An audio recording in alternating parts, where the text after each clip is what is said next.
Hello, ladies and gentlemen. I'm Professor Nornan Cornett, specialist in religious studies and specifically the relationship between aesthetics and spirituality.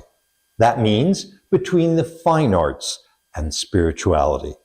With my esteemed colleague, Dr. Sorian Cretu, who did his PhD in philosophy, who is himself an artist who delves into spirituality, we are in front of one of the works of Maggieromanovici here at la Maison de Culture Eulalie-Durocher in Saint-Antoine-sur-Richelieu, Quebec, Canada. Dr. Cretu, as an art critic and a curator, I chose this work, Joy, because for me, I saw a balance. I saw an equilibrium in what seemed chaotic, almost as though there was entropy, that there was some sort of self-destruction, that out of this chaos came a coherence, there came a logic, there came a resolution. Much like in music, the end of a musical composition is referred to as a coda, to reconcile what is seemingly irreconcilable. How do you perceive it, Dr. Cretu? Well, I like the painting because it's representing the name that was given, joy.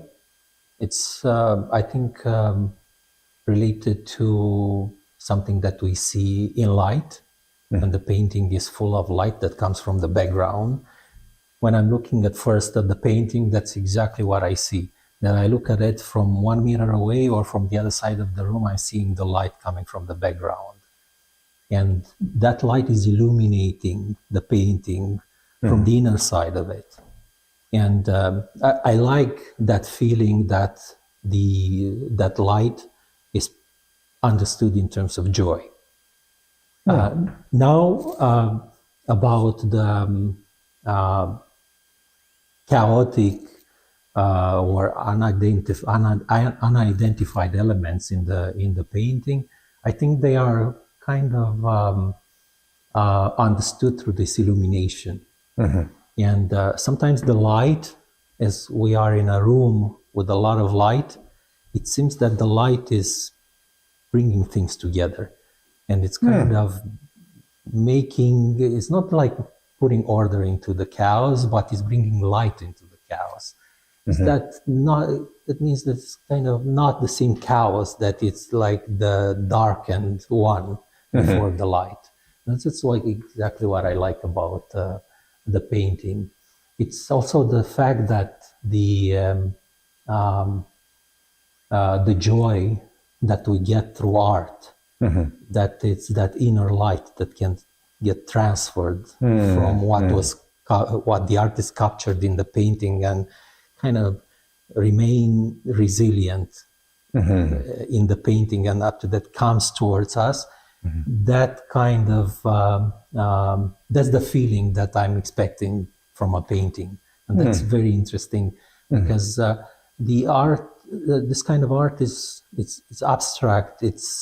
We cannot really point to the precise element that would make the difference. That the differentiation between one element aspect or another, but it's that feeling of being part of it, and what the transference that comes when you are being able to observe it. That's what's interesting to me in this painting. It's that light that it's not necessarily that puts order into the chaos from an abstract painting interpretation, but it more illuminates it, gives dimension to it. And that's we can see the light and the dimension in it, and that's why I think the name is pretty good, pretty well chosen. Joy. Thank you, Dr. Sorian Cretu. And I must say, as a religious studies scholar, the fact that Dr. Cretu pointed out the inner light and the implicit, this dialectic, this dynamic tension between light and chaos. And of course, I think immediately of the theme, the leitmotif of the inner light with the Quakers, with the Quietists, and that inner light as the ultimate source of spirituality.